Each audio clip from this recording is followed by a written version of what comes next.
Hello everyone, welcome to my channel. So as you probably know from the title of this video that we will be discussing about content negotiation. So content negotiation is basically a mechanism that allows you to build services in such a way that you can serve multiple representations of the same resource. Like for example, if you have a product service and there is a client that requests data from the product resource, then by default the server will send you the data into JSON format. So if there are a few clients who are not compatible with JSON and they want to request the server to have data into their desired format, like for example XML, so in this way, you can basically negotiate the responses from the server. So this is what we call content negotiation. So if this topic interests you and if this is something that you want to achieve with your existing application or you are planning to introduce a similar mechanism into your own projects, so you are at the right place. So let's get started. Alright, so as we are done with the introduction, now it's time to create a new Spring Boot project for ourselves. So for that, when we are working with Spring Boot specifically, what we usually do is we go to Spring Initializer. And what Spring Initializer basically is, it's a web application that basically allows you to build Spring Boot based applications. And there are a number of information that you need to fill in, which help the initializer to understand what sort of application you are trying to build. So to do that, let's quickly click on this bookmark right here. And this is how the page looked like. So as you could see, the Spring Initializer is mentioned. This is the start.spring.io. So if you haven't visited this website ever in the past and this is the first time you're seeing this page, then I will strongly recommend you to bookmark it because it might be possible that in coming future you'll be visiting the website multiple times. And it's really handy if you are visiting and working with Spring-based projects and you are trying to visit this page multiple times during the day.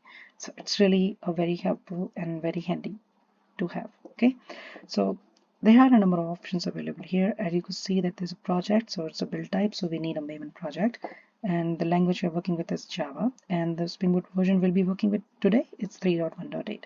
So let me fill this basic project information like the metadata. I'll be specifying some basic information like it should be techie cookie, cn-demo, which means the content negotiation -demo. I don't like this description ever, so let me just change from my project. It should be content negotiation application using Spring Boot. It's always good to put some description here that basically tells somebody about your application, like why you're creating this application and what sort of code they might find inside your project. So it's really handy. It basically gives you a general idea to the person who's looking at your project that what you are trying to build. Okay, and I don't like this hyphen here, so let me just remove that. So we are almost done. Now we need to add a number of dependencies. So as we are working with Spring Boot, we'll be creating some REST endpoints. So we need a Spring Web dependency. So now I need to process some data, so it's time to use JPA, and I'll be using MySQL as the database. Last but not the least, I need the Lombok dependency to get rid of boilerplate code because I do not want to create getter setters manually, and I want to utilize the annotations library, which is provided by Lombok, to get rid of a lot of boilerplate code. So this is it. So we are done. So the moment you click generate, a project will be generated for you and downloaded for you to use it.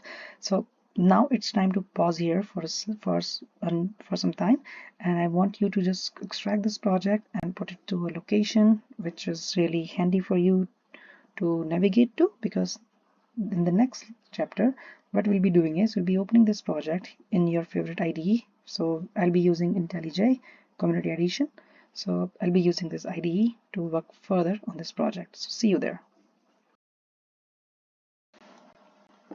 Alright, welcome back. So as you could see, I have already have that project open in my IntelliJ IDE. So it's a simple Maven project with src main Java and the resources and test directories. So here is the cn-demo application. So it's the starting point of our Spring Boot app.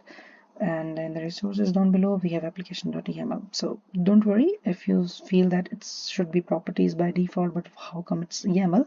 So I renamed it on for the sake of this tutorial because I prefer working with YAML because it's more structured and it's easy to read, and avoid a number of repetitions that you usually have with properties file. So now let's type and let's start with some general configuration. So I usually love doing things this way, and because this is a very good way to categorize your configurations. Okay, so let me do server port. I just give it 8181 and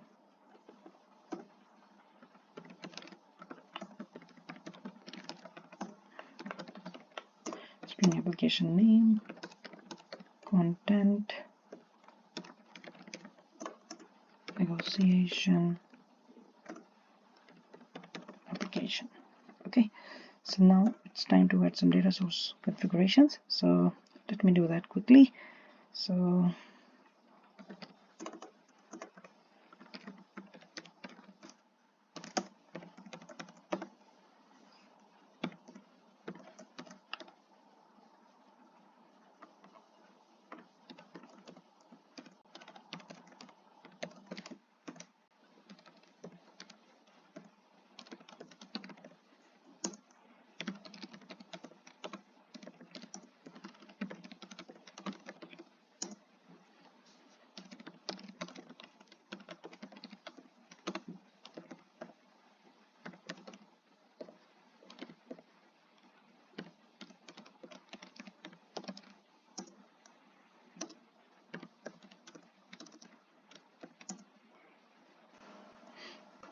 GPA, and here I need to specify the database platform, which is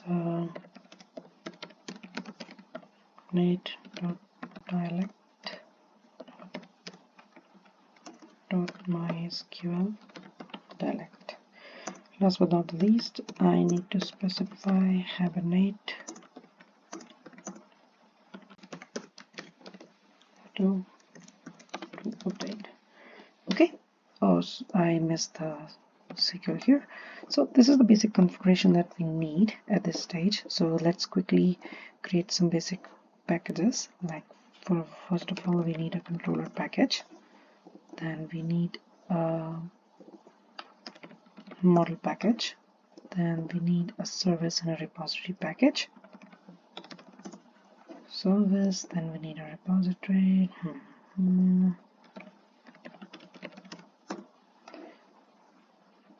Let me just try to fill in these packages real quick. So let me just create so let's simply create a employee information, just the pretty standard stuff.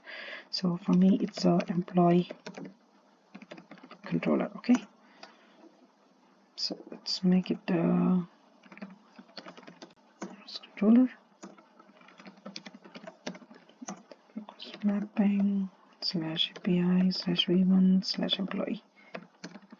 Okay, now let's try building from here. Okay, so first of all we need a model, so let's create an employee model. Only this should be an entity, so let me just refactor it. Just rename it to entity real quick, and let me add it.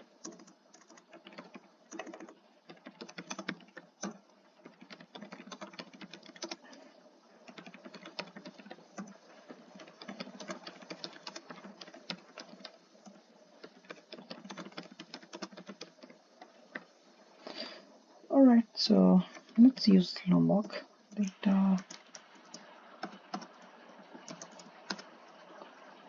and we need to have this as an entity, so don't forget that.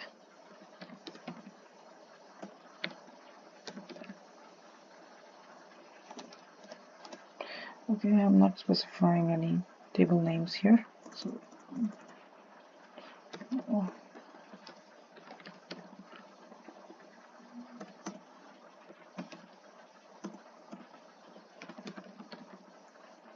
generated value. Alright, so we are pretty much done with the entity class, the controllers. Let's create a method, response entity, employee, add employee,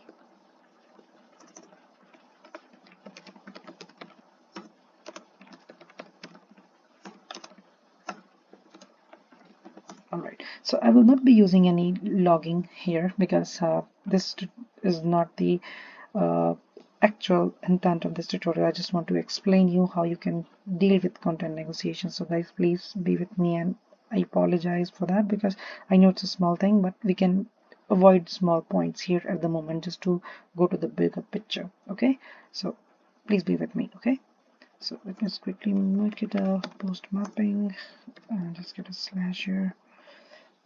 Alright, so now you see that now I need a service. So let me go to my service, or let me just create a repository quick because that would be needed by service anyway.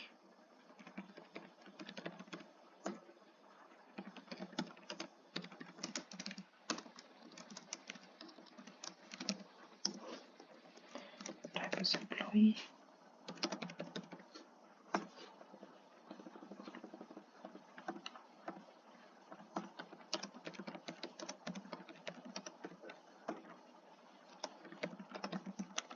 You can add your custom methods here if you want. So let's quickly go to the service, and that is my employee. My bad.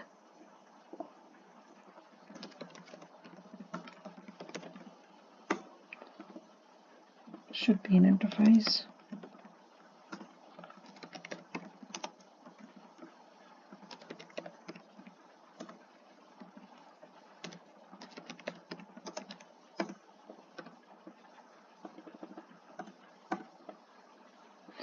Alright, now in the service, let's go to the MPL.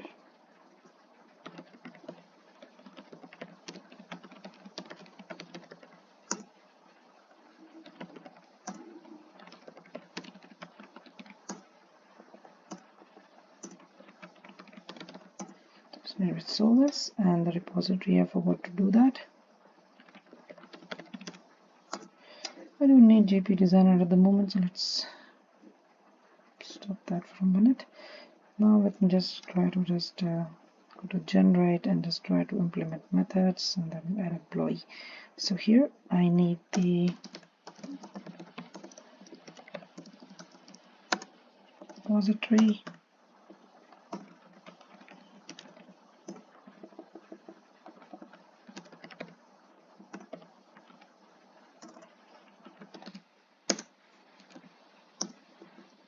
Alright, so we are done with this step. And also let me just create another method in the employee service where we will be returning the actual employee.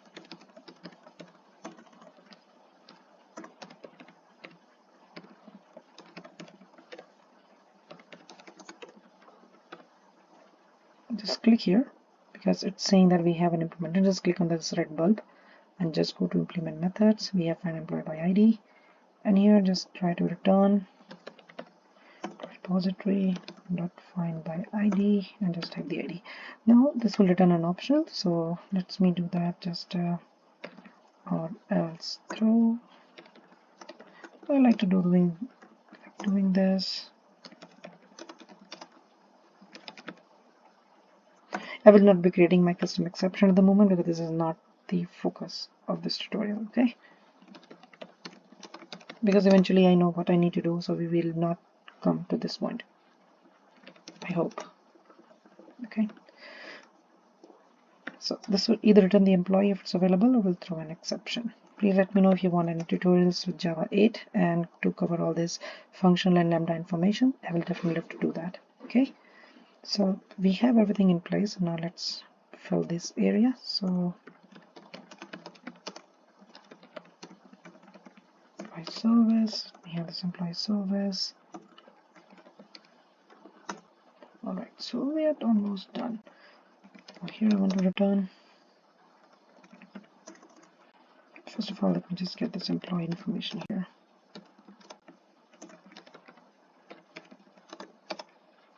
Or let me just don't do that. Return.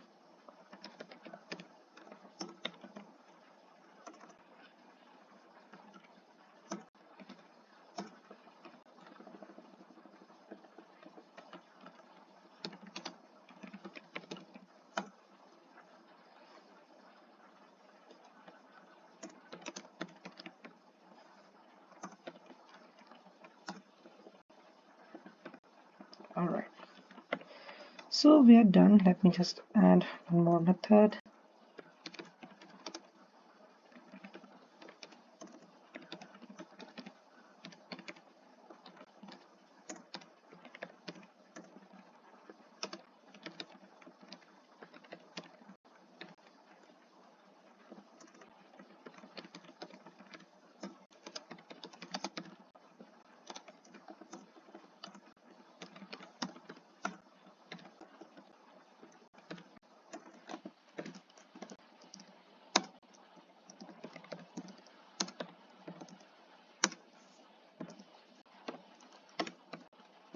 Now here, let me just do that. Sorry.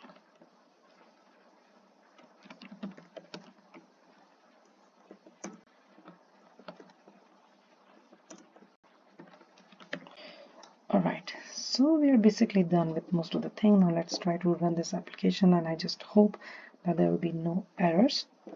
But I think I haven't created the database yet, so let me just quickly go to my commander and let me just navigate to MySQL.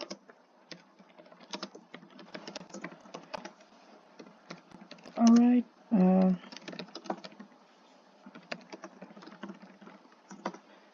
do I have CN demo? No, I do not have.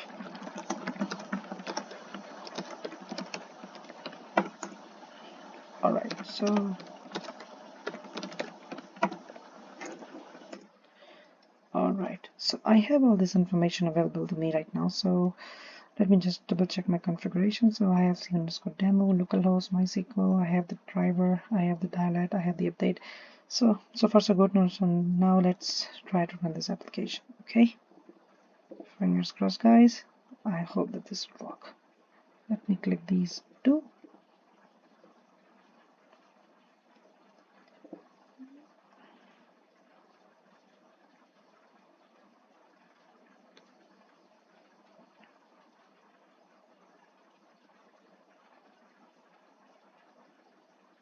Wow, so the application started with errors, so great. Alright, so as our application is all up and running, so now it's time to see the APIs in action. So let me just quickly create a new request, new HTTP request to create the employee. So let me just create the request type to post, and let me just do HTTP localhost :8181 API /v1/employee and slash. Okay, so in the body, let me just select the row and the JSON because we selected the request body. So here, let me just try to create the first name as James and last name as Bond, and the email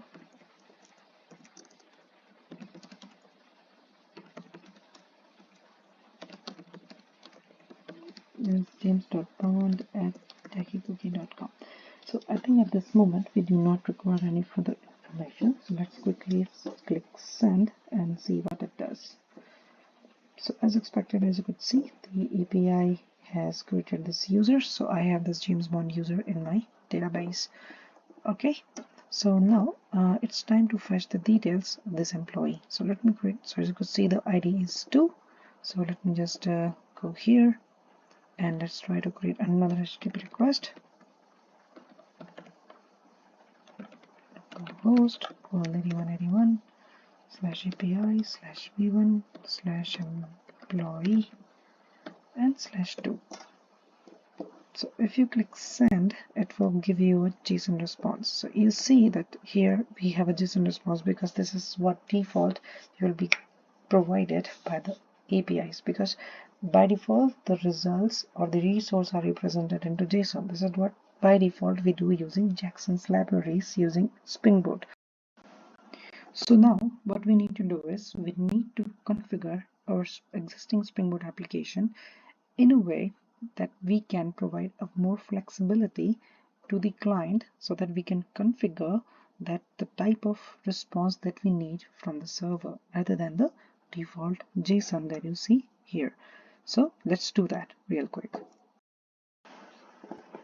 So welcome back again. So as we are with the project, so now let's quickly do the configuration that is needed to enable the content negotiation mechanism in the Spring Boot project. So for that, let's quickly create a new package, and let's give it a name of config, because that package is basically required for the Spring Boot configuration. And let me just create a new class and give it a name as my web application config. So when we have this class, we need to get this class implements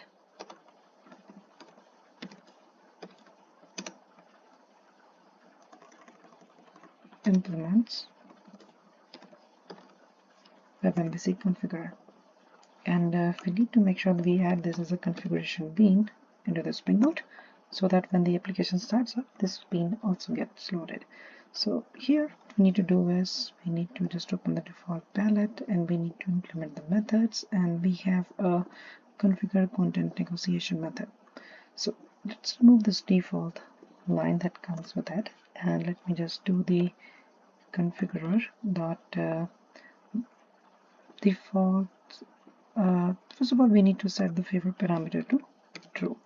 Okay, so once we have that, we need to do the configurer dot default content type media type dot JSON. Okay, then what we need to do is we need to do configurer dot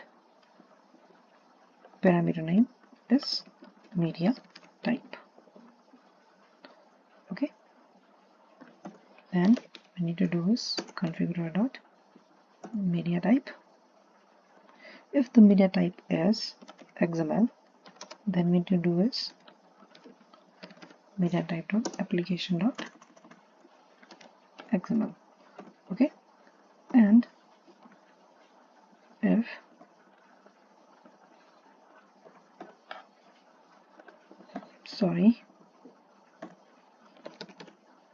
configurer dot media type is JSON, then it should be a media type dot application JSON. So this is what we need to add as part of the configuration to the Spring Bean. But this is not all. We need to basically specify Spring Boot to do a type conversion, because by default we know that the JSON can be converted using the checksum dependencies, but for the XML we need to add another dependency. So let's go to the pom.xml, let's scroll down somewhere here, this dependency, and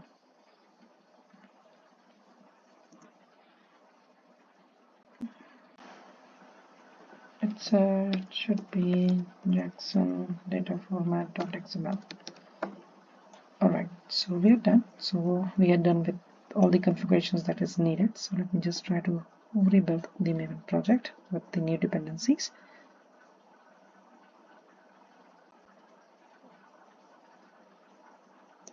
Let's wait a minute. So now the project is all built. So indexing is also complete. So now let's try to rerun this application one more time.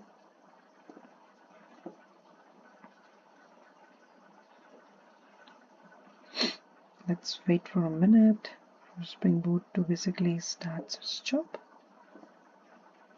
So all the application is just stopped right now, so it will take a while to come back up. Yes, my system is a bit slow, so sorry for the inconvenience, guys. So please be with me till end of this video. So we are almost done. Alright, the project is started. So now let's quickly go to Postman one more time and let's see this media type in action. Alright, so this is where we left off the last time. So now as we have all the configurations in place, now let's quickly see whether our content negotiation config is working or not. So I hope you remember this is what we were getting last time. So let's quickly hit it one more time and let's see what we are getting from the server. So you see we're still getting the JSON because in the config we set JSON as the default response. But if the user or the client specifies this parameter type to XML and try to send the same request one more time to the server, see, the magic happens. So this is what the client will now get the response as a server. So we were able to negotiate the content or the representation from the client of the resource. So this is what we meant by the content negotiation. So guys, I hope that this tutorial was helpful to you all, and I really hope that you like it. So if you like it, then please do consider subscribing to my channel, because that would really help me to grow. And please let me know if there are any ways that I can improve my tutorials to you guys. And thank you so much, and see you next time.